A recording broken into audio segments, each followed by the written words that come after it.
ধন্যবাদ আপনাকে।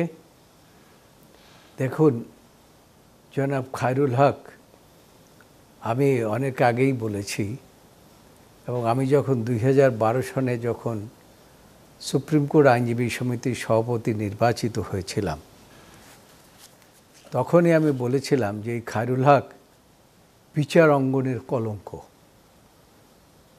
তার কারণ তিনি এমন সব বিতর্কিত জাজমেন্টগুলো তখন দিয়েছিলেন যেগুলো দেশ এবং জাতি কখনো এক্সপেক্ট করে নাই। যেমন তত্ত্বাবধায়ক সরকার ব্যবস্থা বাতিল। তত্ত্বাবধায়ক সরকার ব্যবস্থা এটা তো সর্বশেষ। তার আগের ঘটনা হচ্ছে যে আপনার জিয়াউর রহমানের নাম কোথাও থাকতে পারবে না। তারপরে 5th অ্যামেন্ডমেন্ট উনি বাতিল করে দিলেন। বাতিল করে দিয়ে অর্থাৎ শহীদ রাষ্ট্রপতি জিয়াউর রহমান যে সমস্ত জিনিস করেছে কোনোটাই থাকতে পারবে না। তারপর মাঝখানে যেটা করলেন সেটা হলো যে সাবেক প্রধানমন্ত্রী বেগম খালেদা জিয়া, আপনারা তখন দেখেছেন তিনি কেঁদে কেঁদে বলেছিলেন যে তাকে এক কাপড়ে বাড়ির থেকে বের করে দেওয়া হয়েছে, ক্যান্টনমেন্টের বাসা থেকে, ক্যান্টনমেন্টের বাড়ির থেকে। এবং তখন তিনি বলেছিলেন আমি কার কাছে বিচার চাইব। তার অর্থটা কি?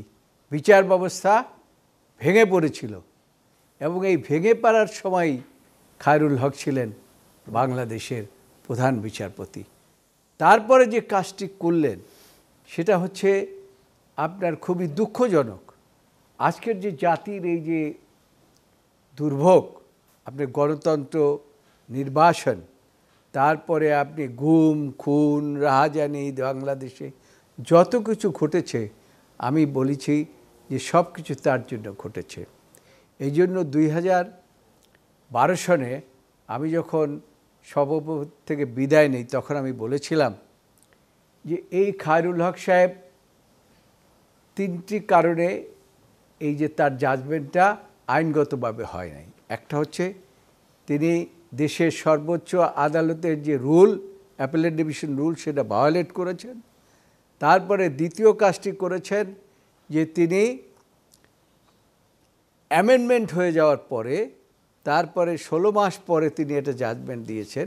সেই সময় তিনি ওথ বাউন্ড ছিলেন না, তার কোনো ওথ ছিল না। মাঝখানে সাংবাদিকরা তাকে জিজ্ঞাসা করেছিল যে জাজমেন্টের আপনার কি অবস্থা যখন অ্যামেন্ডমেন্ট হয়ে যায়? তখন বলছে যে আমি এখনও জাজমেন্ট প্রিপেয়ারই করি নাই। অথচ দেখা গেল পরবর্তীতে ঠিক যেভাবে অ্যামেন্ডমেন্ট হয়েছে, অর্থাৎ ফ্যাসিস্ট সরকার, আমি বলি যে শেখ হাসিনা তাকে যেভাবে নির্দেশ দিয়েছেন সেভাবে বিচার ব্যবস্থাকে ব্যবহার করে জাজমেন্টটি দিয়েছেন। সেই জন্য তখন আমি বলেছিলাম এই খায়রুল হকের বিচার যদি এই আদালতে নাও হয়, এই ফ্যাসিস্ট সরকার আমলে নাও হয়, আল্লাহর রহমতে এই জনতার আদালতে তার একদিন বিচার হবে এবং এটা হতেই হবে, এর কোনো বিকল্প নাই। তার কারণ তার এই জাজমেন্টের কারণে দেশ ধ্বংস হয়ে যাবে, গণতন্ত্র ধ্বংস হয়ে যাবে, মানুষ স্বস্তিতে থাকবে না। এটা আমি তখনই বলেছিলাম। আজকে আমার খুব শান্তি লাগছে এই কারণে। আমি মাঝখানে আরেকবার বলেছিলাম যে খায়রুল হক দেশেই আছে, কেন এখনও সরকার তাকে গ্রেফতার করতেছে না?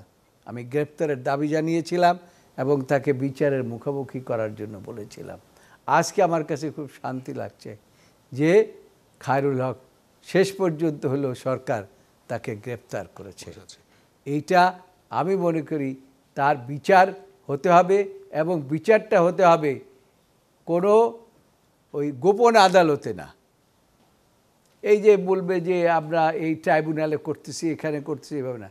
এই খায়রুল হকের বিচার হতে হবে আপনার, আমি বলেছি যে জনতার যাতে দেখে এবং বুঝে, এবং ভবিষ্যতে যারা এই বিচারক আছেন এখন আমাদের বিচার বিভাগে, তারা যাতে দ্বিতীয় খায়রুল হক সৃষ্টি কেউ না করতে পারে, সেটার জন্য এই বিচারটা ওপেনলি জনগণের আদালতে বিচার হওয়া দরকার।